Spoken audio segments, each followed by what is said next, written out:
That was why I noticed it. It didn't save when I was recording it, so I took an old version and recorded that to put that up. So it won't be the class that we had. So I think I went more through the slides in that particular class, but it won't, if you want to look at any of that, it shouldn't kill you to look at that. It's a different class though, okay? All right, so I think I got this going now. So we're going to go ahead and jump ourselves into Chapter 8 here, talking about budgeting. Okay, now when you look at the budgeting process, this affects all areas of the company.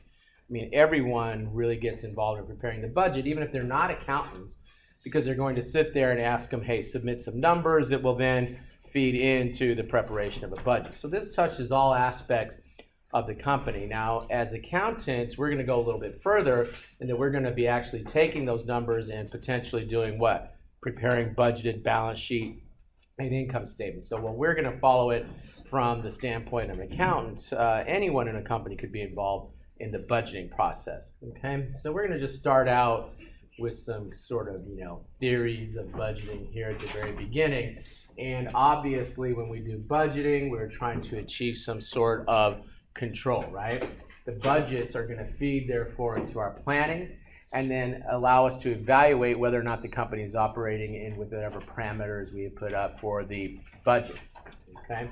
Now, when we get into chapters 9 and 10, we'll see how we'll use this budgeting to measure performance of individuals. But right now, we're more in the mechanics of the actual developing of the budget. Now, when we talk about evaluating performance under a budget, we use responsibility accounting, and that individuals are only held accountable for those things that they can control, right? If an individual can't control something, we don't hold them accountable. It's almost like when we were talking about segment reporting, and we said that if it is a common cost, we don't allocate it to the particular segment because that segment can't control those costs, right? And so when we talk about our budgeting, our planning, more our controlling, we only hold those accountable for those costs that they can actually control.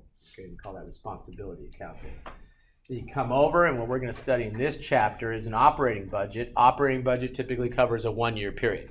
When we start getting into budgeting beyond a one-year period, then we start having to consider capital budgeting techniques in which we'll have to consider time value of money, etc. But we're not to that point yet. We're just talking about operating budgets. Okay? Now, basically, the budgetary information, as I have stated, is coming from all levels of the organization, but of course, it's going to flow up and be approved by senior management. Okay? So we just don't let individuals prepare their own budgets. Management will look at that, approve that, and look for things like budgetary slack and whatnot, but it can go all the way up to, it does go all the way up, and sometimes when we're talking about capital budgeting, not this chapter, we'll have boards of directors involved because we're talking about long-term capital purchases and whatnot. Those are usually signed off on by boards of directors and whatnot. So again, touches all levels of the organization, really. Okay. Now, when we talk about self-imposed budgets, that's again getting the individuals that are going to be measured by these budgetary control measures to be involved in the actual development of the budget. We think that we have more accuracy when we do that because they know the day-to-day details that are associated with the operations of the company, so they're going to be able to assist in providing more accurate, more detailed budget. It will motivate them in that they know that they were involved in developing that budget. It can help to avoid unrealistic budget measures. It is easy for management to sit up here and say, oh, you should be able to produce this much in this much time. Meanwhile, try doing it sometime, right? So we have the individuals that are actually involved, okay? Now, self-imposed budgets still will be reviewed by senior management looking for issues such as budgetary slack, right? If I'm sitting there and I know I'm going to be measured by how many widgets I produce, maybe I'm a little bit motivated to bring the number of widgets down so that I can outperform or at least meet whatever the budgetary or expectations are. Okay. If we have the human factors, we want individuals to be enthusiastic. We don't want to use it to pressure or blame them. We want the budget targets to be high, but what? Achievable. We don't want unrealistic budgets. Okay. Now, see how happy these people are with these boxes because they participate in the budget, okay? Here's what really happens in a budget. They may ask for your input. You may be involved in providing that input, and then they will go and they will make the budget more difficult for you to achieve than you thought it should be, and you will whine and complain the whole time you are trying to achieve this budget and say, geez, they didn't give us enough time for this. This is the way budgets work. And then the next year, they'll want you to do more with less, right? And they just keep doing that until they find someone younger, stronger, smarter than you to take your place. That's how it goes, okay? All right, so let's go ahead. You guys are a long way from that, so don't worry about it, okay? All right, so let's just take a look at how the budget process works. Let's get into the accounting. We start with the sales budget. Sales budget is going to tell us what we have to produce, what costs go into production. You know this, direct materials, direct labor, and our manufacturing overhead, right? Okay. Once we know what we have to spend on those items, we can go ahead and prepare our cash budget. But of course, we have to consider what? Any administrative costs, right? Then what? Then from that, we can determine what borrowing we have, what investments we'll be able to make, and we can literally go ahead and prepare a budgeted balance sheet, a budgeted income statement from this process. And we're literally going to go through all of these steps and see how they feed into the balance sheet and the income statement in these upcoming slides. Okay, so we'll start with the sales budget. That's where you start. And this company determines that they want to sell 20,000 units in April, 50,000 units in May, and 30,000 units in June. And we're doing this work for the second quarter, right? April, May, June. So you say, well, what do they put July there for? Well, we're going to see that this company is going to always want to make sure that they have a little bit of product material left over at the end of each month to help them get a jump start into the next month. So they need to tell us what they needed for July so we can prepare June's budget to make sure we have enough left over. Does this have to be here? I'm thinking no, right? Sorry guys, I was a housekeeper in a hospital for years and we never got away with putting a wet floor sign on the surgery table. Okay. All right, so what happens? And yes, housekeepers do come in and clean up the surgery in between surgeries. That was my job. It's my job. Okay. Hey, John, you ready to go to lunch? Well, hang on. I got to clean up this hip surgery, and I'll be right there. Okay. All right. So what happens? We're sitting here, and we've got these units that they want to produce. 20,000 for what? June? Right. May is what? 50. And, April, I mean? Who's April? Okay, and then what, May, and then June? June is what, 30,000? And then July is 25,000? And August? I don't know that we really need August. Right, anyway. August is 15,000. We won't need August because we're just going to be focusing on what, the second quarter? April, May, June here. We do need July. I think August they just kept going for some reason. We don't need that. Okay? All right, so let's just go ahead and they tell us that the selling price is what? $10 per unit. So we can turn this quickly, easily into a sales budget. And somewhere in the book they make this big deal out of Excel. I think maybe they were going to ask Excel for some money. Hey, can you give us some money because we mentioned Excel? Like, who doesn't know that you would do this in Excel? Okay, but you go ahead and you have your units, you have your dollars. Do we have our sales budget? Piece of cake, right? Okay. Now we need to figure out what our cash collections are going to be. And they tell us that 70% of the sales, of our sales on account is collected in the month of the sale. 25% is collected in the month following the sale, and 5% is uncollectible. Okay? So, important thing about this uncollectible. One mistake I see, not my accounting major so much, but my non-accounting majors wanted to do with that 5% uncollectible is subtract it. It's not a subtract, it simply is what? Not collected. right? And so you really just ignore that. Don't put that in as any amount. You don't ignore the fact that you're not going to collect it, but you don't have to subtract it. You just don't put it in as an amount that they'll collect, right? Okay. So they have this pattern for collection, but they tell us that in April, the March 31st account receivable $30,000 will be collected in full in April.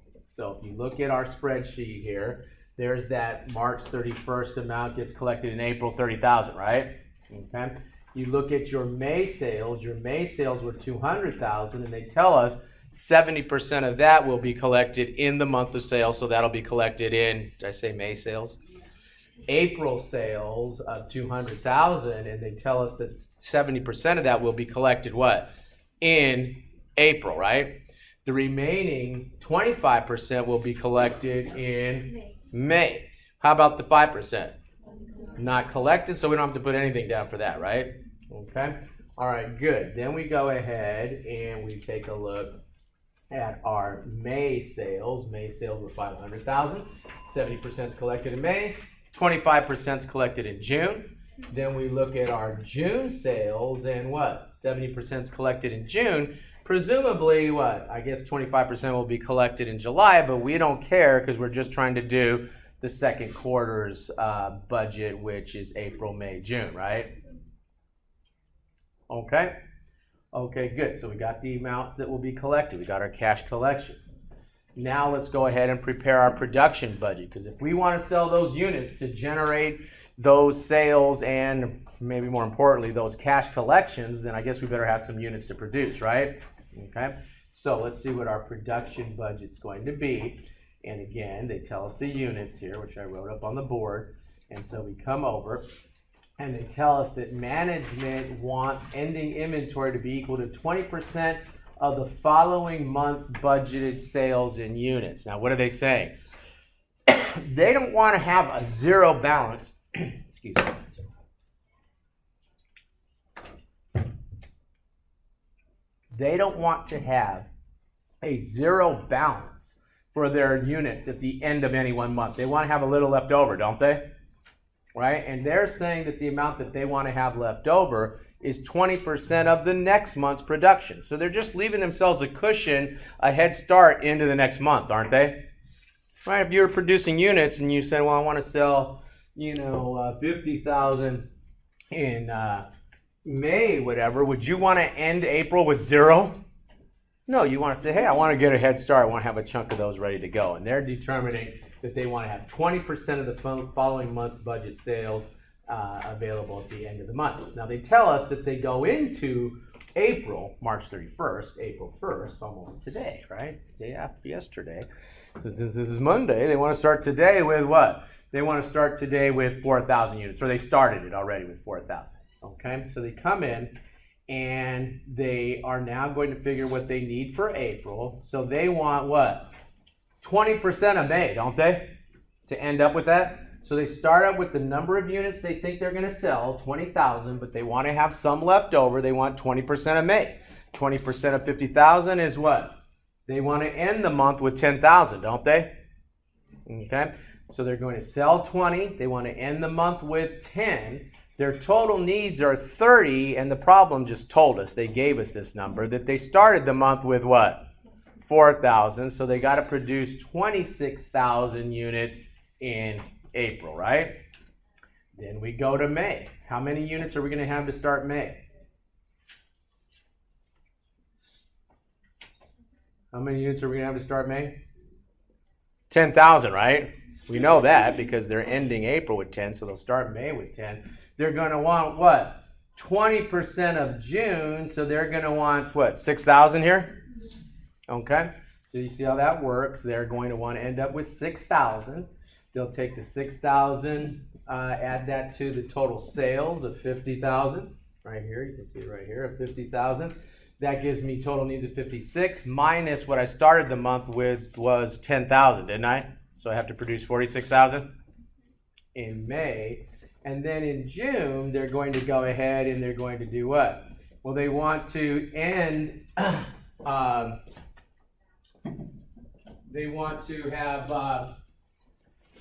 what? 20% of the next month's, right? So 20% of 25,000 is how much? Huh? 5,000. So they're sitting there and they're giving us what? 5,000 is what they want to end the month with. I'm just showing you how they got that 5,000. Right? And so we've got the 30,000 that they want to sell. They want to end up with 20% of 25,000 July sales. So the total needs is 35. They started what? With 6,000. That was May's ending balance, wasn't it? Okay. Now, if you were to go across and figure out the quarter, you'd have to be careful because what? The quarter started what? The quarter started on April 1st, didn't it? And on April 1st, they had what? 4,000 units, didn't they? Right? And the quarter ended with a desire of what? 5,000 units. So you just don't add the quarter across to do that analysis. You can for what? You can for the sales, but for the what? For the ending inventory and for the desired ending inventory, you just have to bring over. For the beginning inventory, you bring over April's beginning inventory. For the desired ending, you bring over June's, right? Okay? Question? Okay, good. We've got the number of units, but now they tell us that we got to figure out our cash payment for any materials that we're going to need. And they tell us that they need 5 pounds of materials for the number of units. They want 10% of the next month's needed materials available at the end of any one month. And they tell us that the materials cost 40 cents a pound. And they start the month of April with 13,000. March 31st is April 1st beginning balance, right? Okay. So we're going to turn these units, remember the units? We're going to turn these into pounds, right? We just got the units right here.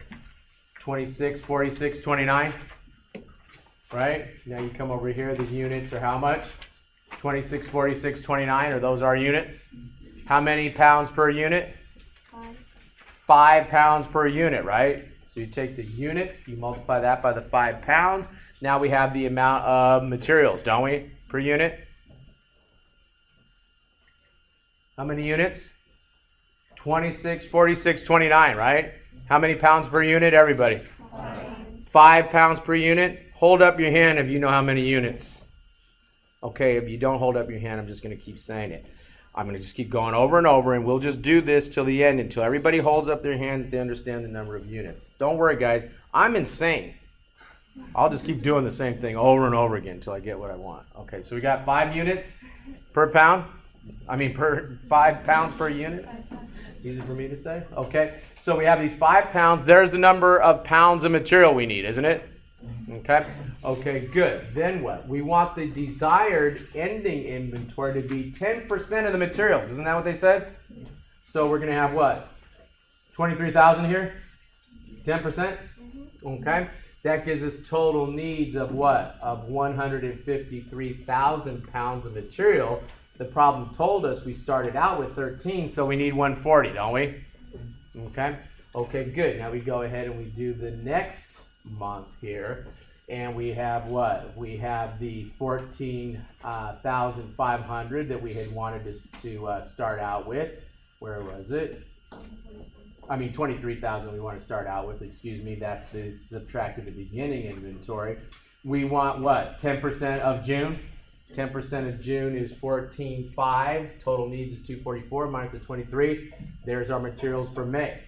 Now, when we get to the next month, June, and they give me a number here, assumed 11,500, and I stared at that.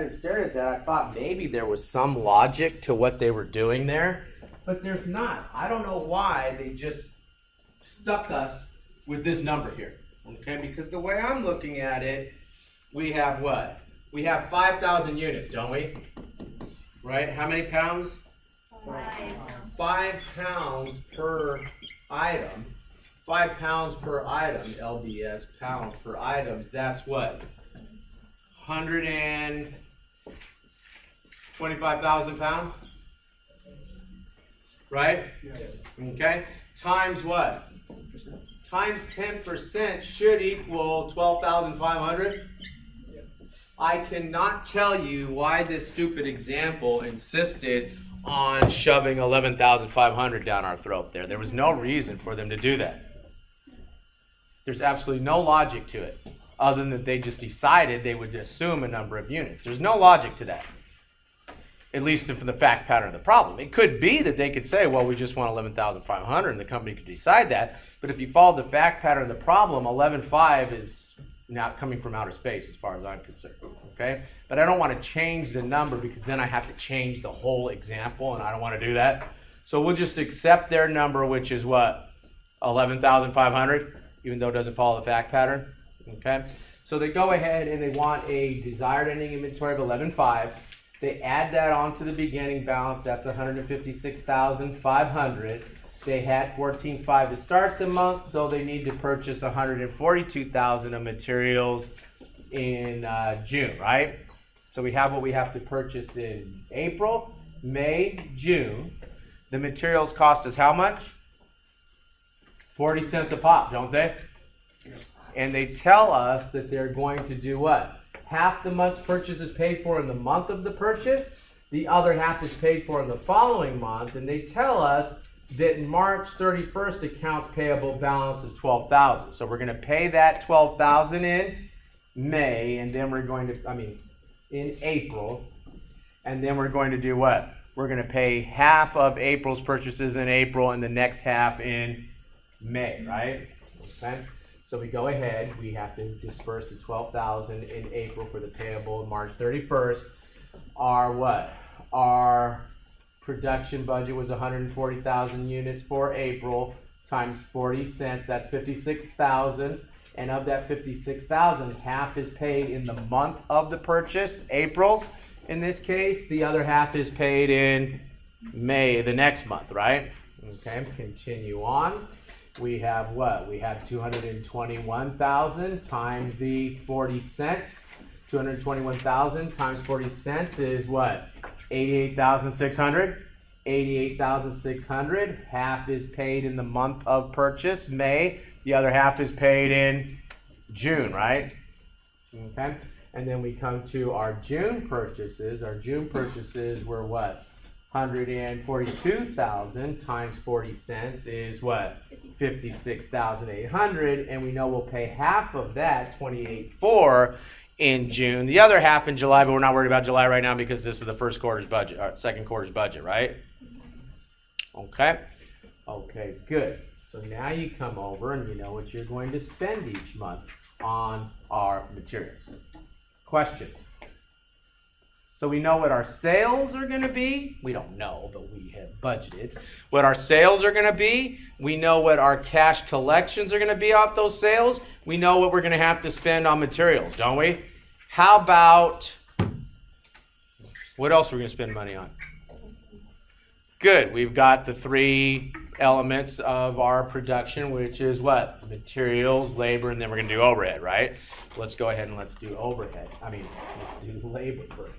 So when we do our labor budget, they tell us that it takes 0.05 of an hour, 3 minutes, to produce each unit. The company has a no layoff policy. All employees will work 40 hours each week. Okay, this is most jobs, right? Who's going to take a job in which at any point in time they can tell you, oh, we don't have enough work, so go home? Who wants that job? I'm going to be like, well, okay, when am I supposed to be back? Well, we don't know. Maybe in a couple weeks from now, maybe tomorrow. We don't know. Just sit by your phone and wait for us to call. Okay, that's not going to work. Okay, so most companies are going to offer, at least 40 hours. And they say, oh, well, even if it doesn't have enough work to keep them busy, they'll find something. They'll have you clean out the storeroom or something, right? In the meantime, whatever. But we're going to get our 40 hours. Have to pay the 40 hours, even if we don't have enough units to keep us busy producing units for those 40 hours. We still got to pay it. We pay $10 per hour, okay?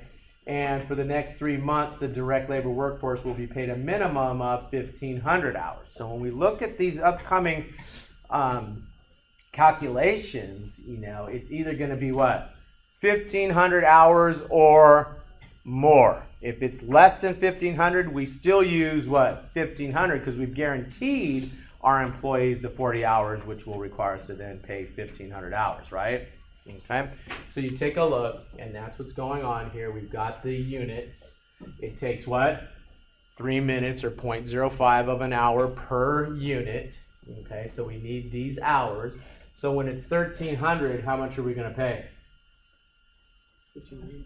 1,500 because it's what? It's under the minimum, right? Okay. When it's 2,300, what are we going to pay? 2,300, right? Okay, good. So we go ahead, and that's what we did. When it was less than 15, we brought down the 15. When it was more than 15, we brought down the 23, didn't we? Okay, and then we go ahead and multiply by that whopping wage of $10 per hour, and that gives us what we're going to have to pay for our labor. So we got our labor, we've got our what? We've got our materials, don't we? Now we just need the overhead. Okay, so we come over, and they tell us that when we look at our overhead, they tell us that the variable manufacturing overhead rate is $20 per direct labor. Fixed manufacturing overhead is $50,000, of which $20,000 is a non-cash cost, primarily depreciation. Do you spend cash when you record your depreciation expense? Do you use cash? What's the journal entry for depreciation? Debit depreciation expense, credit the accumulated depreciation, right? So there's no cash involved. So when we see the depreciation, we're going to have to do what? Subtract that off of our fixed cost to get our, remember, we're preparing what? A cash budget here, aren't we? Okay. So let's go ahead and let's take a look to give us the variable rate. Variable rate is $20 per hour. Now, important point to note here. We use the budgeted, not the minimum number of hours, but the actual number of hours that they worked. And the reason we do that for our overhead is that we're saying that the number of hours that we actually work is what's driving our overhead, isn't it? We're saying labor is driving our overhead for whatever reason. And so we use the actual numbers that they work, not the minimum. Okay, since we're saying that our overhead is being driven by those hours that are worked. Okay, whereas if we're calculating the salaries cash disbursements, the labor cash disbursements, we use what? We use either the actual or the minimum 1,500. Okay? Okay, good. So we go ahead, we multiply that times 20. Then we take our fixed manufacturing cost, okay? And notice that gives us 251,000 divided by the actual labor hours required, which was 50/50, and that gives us our predetermined manufacturing overhead rate of $49.70, because when we apply that overhead to our jobs, we will use what?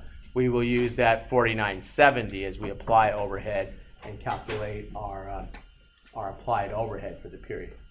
Okay?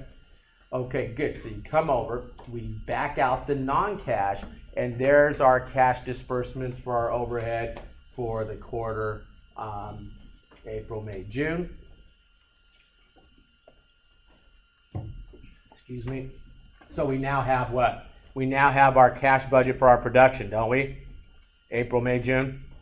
Labor, materials, labor, and now overhead. Cash. Okay? Okay, good. Now we want to figure out what the value of our ending inventory is going to be. And we know that we're going to have 5 pounds of direct material at 40 cents a pound. 5 pounds per unit, I should say.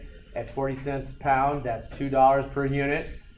Our direct labor is 5 cents per unit at $10 an hour. That's 50 cents per unit. And we have our what? We have our half hour per direct labor times our predetermined overhead rate. So our cost per unit is what? $4.99. You take that cost per unit and you multiply it by the number of units we're going to have in ending inventory, which we determine we're going to have what? Those 5,000 items in ending inventory, wherever I wrote that. We'll have the 5,000 units in ending inventory, so our ending inventory is going to be 24,950. Now we're calculating the ending inventory here because we are going to have to report ending inventory on our balance sheet, aren't we? Remember, we're trying to prepare a set of budgeted financial statements. So you take the 5,000 units in ending inventory times the cost per unit. That gives us the value of the ending inventory. Then we go ahead and we do our selling and administrative expense budget. And it's very similar to the overhead in that they'll break our selling and administrative costs into variable versus fixed. And there is a non-cash portion of our fixed depreciation on our office building, I guess, whatever. And so we will back out the cost of our non-cash depreciation from our fixed selling and administrative. So we go ahead, 50 cents per hour. We have the variable. We have our fixed, which is 70,000 they told us each month. That gives us total. We back out the non-cash depreciation on our administrative building, and we have the money now that is to be spent on our cash selling and administrative. Okay? Okay, good.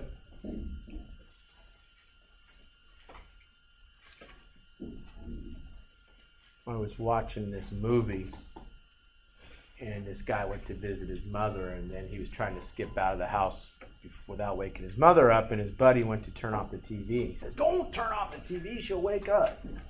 So I figured I'd go ahead and stop the TV for a minute so you guys could wake up. Stop talking, everybody goes, "What happened? What happened?" That soothing voice talking about accounting just went away. Okay. All right. Okay, so you go ahead and you have what? You have all of the cash expenses now for your selling administrative. We got our cash expenses for our materials, our labor, our overhead, don't we? Okay. So now we can go ahead and figure out what our cash situation is going to be. We'll take the cash receipts from the sales budget. We already figured out our cash receipts. We'll take our cash disbursements. We'll see if we have what? Any cash shortage. If we do, we'll have to borrow some cash, won't we? I mean, do we want to run into the bank the day before we need the money and say, "Hey, can you help a brother out?" No, we're going to be sitting there saying, "Hey, you know, we're going to get a line of credit or something like that in advance," right? Okay? All right, so that's what we're doing here. And then if we have to borrow, we'll do that. Okay? Now you take a look, and they tell us that they have, holy Toledo, 16% open line of credit for $75,000. That's a little high interest rate, I would think. Maintain a minimum cash balance of $30,000. At the end of the month, they want to be left with $30,000. They don't want to end the month completely tapped out of cash. They borrow on the first day of the month and repay the loan on the last day of the month. They're telling us to make it easy for us to calculate any interest charges here. We pay cash dividends of $49,000 in April. Purchase equipment of $143,700 in May and $48,000 in June. We pay those in cash. And we have a starting balance for cash at the start of the quarter, April 1st, of $40,000. So we go ahead, we start the month with 40. Cash collections were 170. That was from our cash receipts budget, right? Where we looked at the sales. I always feel I should put the cash budget number slide right next to that, copy it, put it in here. We started the month with 40. How much cash did we collect in?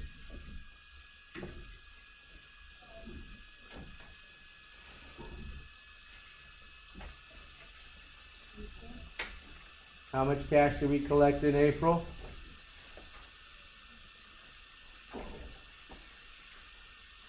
We collected 170 in April, didn't we?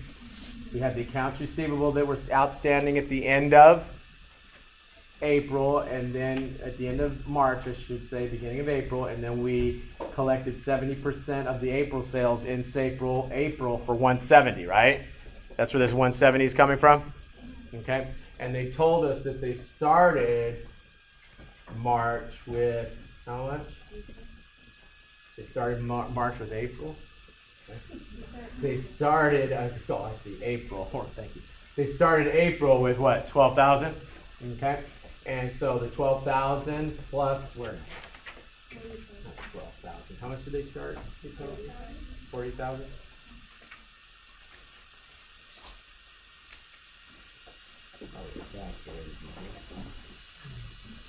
We started with 40,000. Okay, 40,000 plus the 170. I just clicked 50 slides to get back to that one number, 170. That gives us what? 210,000 that was available. Then they dispersed what? The amount for the materials was 40. Trust me, I'm not going back. The amount for labor was what? 15. The amount for our manufacturing overhead was 56. Selling and administrative was 70. And then they paid a dividend of 49,000.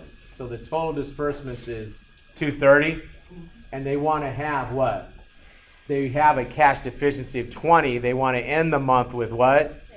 30, so I guess they better borrow what? 50,000, so they end up with 30. Now this would be the, this would be the dumbest management decision in the history of America if they sat there and borrowed $50,000 that essentially ended up being a $49,000 dividend. That would be insane. I mean, there would be absolutely no reason to pay a dividend at that point if you didn't have the cash to do it. Okay, but just humor the problem. Okay. But, real life. Who's going to borrow $50,000 so you can pay a $49,000 dividend? That's nuts, okay? But then what? Then you go ahead and you get into the next month, May, and you started with your 30. You collected 400 from our cash collection budget. I'm not going to go back. Total available minus our materials, labor, overhead, administrative, cash expenses. That gave me total disbursements. Beautiful. Only in textbooks, I ended up with 30,000 exactly to end May that I can now carry forward into June, right? I have my June collections, cash available, minus my cash expenses. I got a $95,000 cash surplus before I pay what? Before I pay back, because remember they said they pay back the loan at the end of the quarter, so they'll have to pay that on June 30th, and they pay the interest, and they calculated the interest by taking the 50,000 times the 16% times the 3/12. That's April, May, June, right? 3 months. Okay. And they ended up with 43,000, and then they did their quarter totals. Question? Okay. So we've got our cash budget done. Now we can do our income statement. Income statement is going to be 100,000 units for the quarter, $10 a unit. Cost of goods sold, remember that $4.99? The $4.99, we had to do that to help us calculate our cost of goods sold for our income statement and also our ending inventory. $4.99 per unit times the 100,000 units. That gives us a gross margin here of 501. We take off our selling and administrative expenses. We have our operating income. We're preparing sort of a multiple step income statement here. So we have our non-operating items, our interest subtracted out. There's our budgeted income statement, right? Okay. Notice we don't take the cash that was paid for our goods. We sit here and we pick up what? We pick up the cost of goods sold. This is turning this now from a cash statement to a accrual statement, isn't it? Okay. And then we go ahead and we do what? We take the balance sheet. They give us some more factors here. And we go ahead and we have our cash, which is what our ending cash was. Our ending account receivable. Our ending raw materials was, they insisted on 11.5. I don't know where they got 11.5. I'm thinking now that the 11.5 helped them make the balance sheet balance, and that's why they picked 11.5 for the amount that was sitting in the ending balance. But they take the 11.5 times the 40 cents. Finished goods inventory is the 5,000 units times $4.99 each, our cost per unit. That was our direct materials, direct labor, and our manufacturing overhead per unit. They gave us the land, they gave us the equipment. We got the accounts payable. That's 50% of the June purchases that we'll pay in July.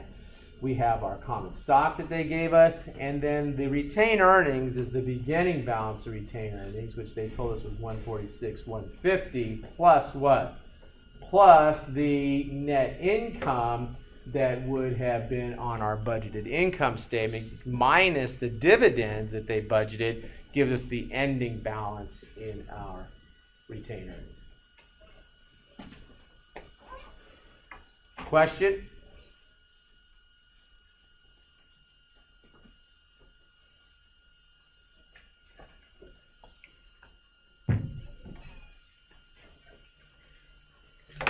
There's your favorite person. Question? Okay, good. Let's go ahead then, since we got a little time, and let's take a look at a couple of the questions from the quiz, homework questions. That'll get you started, and then we will go through them together on Wednesday. And when we get here on Wednesday, guys, don't be just sitting there looking at me. When I say, what did you get for this one, I expect feedback. I did this, I did that. I have this question, I subtracted that, whatever. Okay, but let's just go ahead and let's get it started on a couple of these since we got a little time here.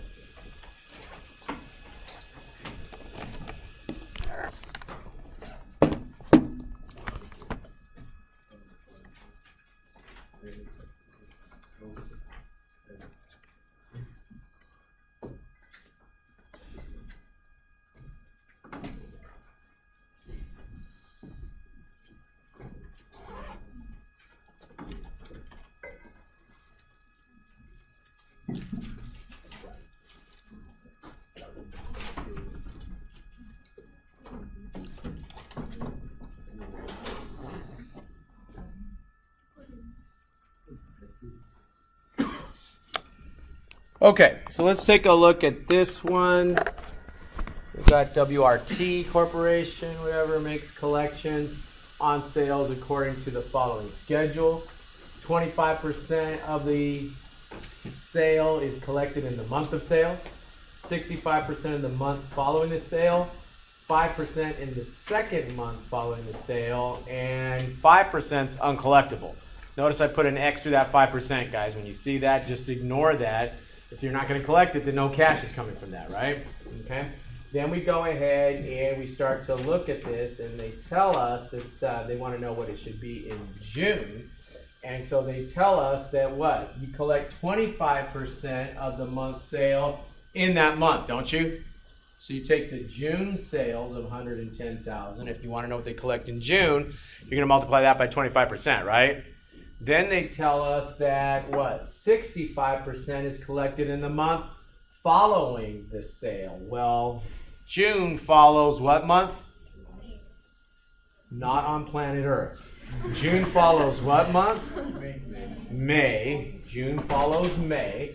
And so 100,000 times 0.65 means that in June they'll collect 65% of May sales, or 65,000, right? And then what? The second month that June follows is what? Is April, right? May, June. June is the second month following April. Yeah. May is the first month following April. June is the second month following April, right?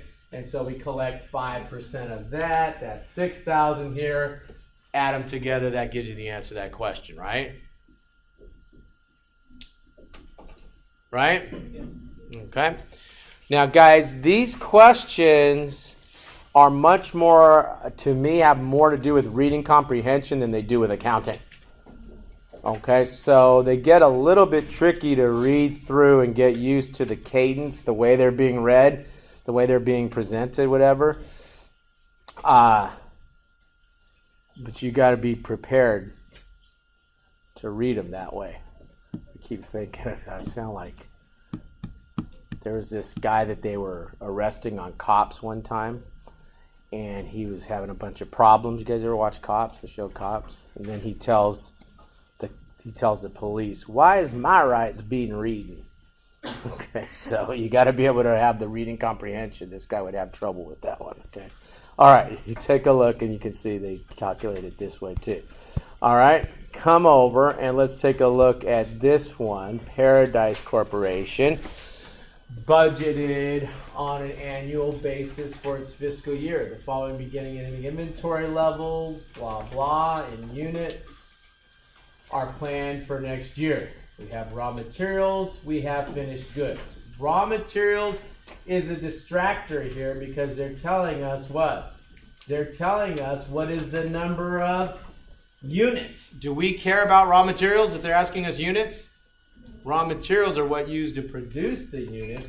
We don't care about that. So there's a lot of these questions just give you a distractor like this, or you'll see some that will do that. Now, if they want to produce 48,000 units, or if they want to sell 48,000 units, then I look at it to say, then they better do what? Then they better produce 480,000 units, right?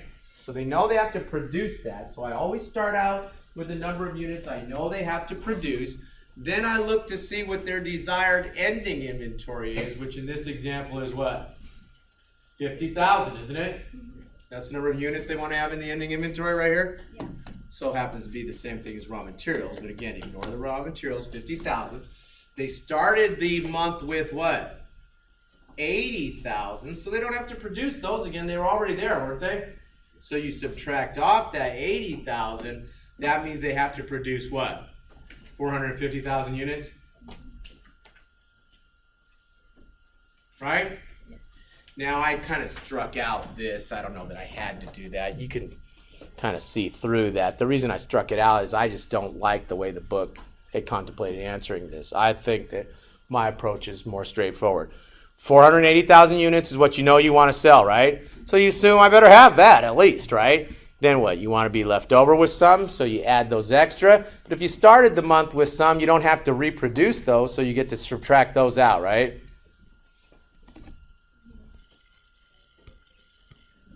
Okay. Let's do I'm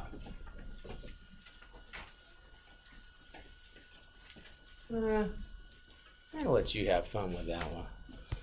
We're going to do that one together when we come back. I want you to mess with that one a little bit. We've done enough unit ones. I want to do labor. Okay, so you'll see some more units ones. You'll see some more on the number of units and what we have to spend on the units, cash collections. Let's do some labor.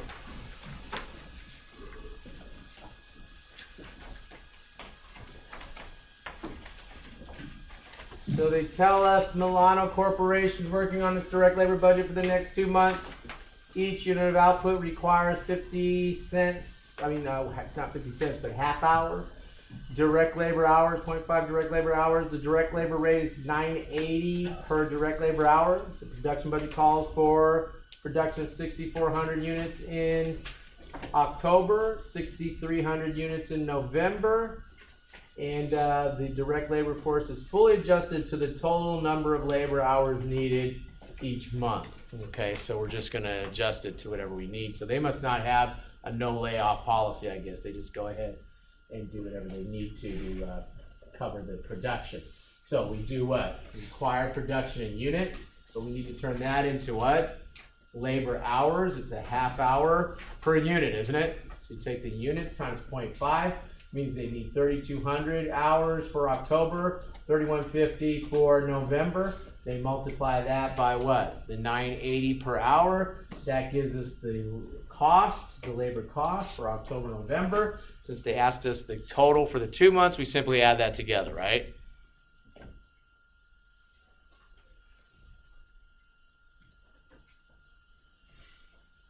Hello?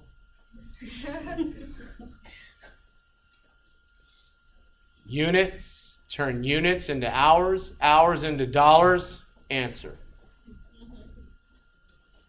Right? Yeah.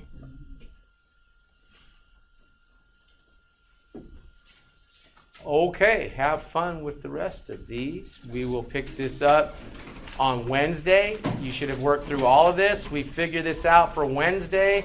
That means we get to have all of next week to prep for the midterm, right? Yeah. Okay, so let's knock this out on Wednesday. We'll be in good shape.